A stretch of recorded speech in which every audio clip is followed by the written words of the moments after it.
Hey everyone, and welcome back to the channel.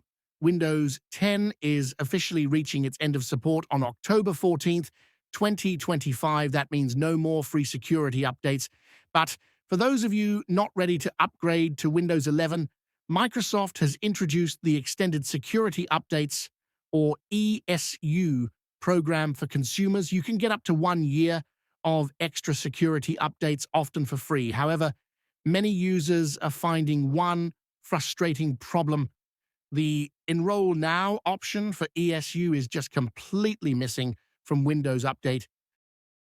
So if you've checked all the boxes, you're on version 22H2, you're using a Microsoft account, and you still don't see the option, what do you do? Well, you've come to the right place.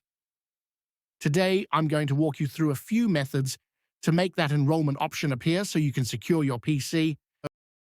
First, enable the Get the latest updates as soon as they are available if it is not enabled yet. All right, method one is the easiest.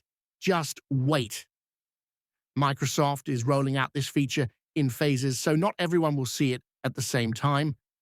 But while you're waiting, you can give it a little nudge. Click the Check for Updates button. This will pull in the latest preview and cumulative updates, which might be exactly what your system needs to trigger the ESU banner. Wait for the updates to finish updating.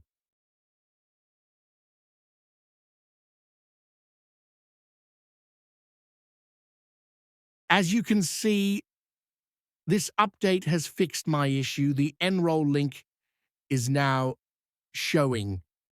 If it still doesn't appear after a day or two, it's time for a more direct approach. Next method uses a couple of command line tools to manually force the ESU enrollment option to appear.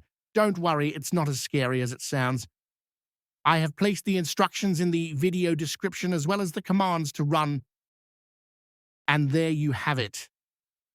There are 3 reliable methods to fix the missing Windows 10 ESU Enroll button. The other 2 are in the video description. If this video helped you, please give it a thumbs up and consider subscribing for more tech tips. Thanks for watching and stay secure.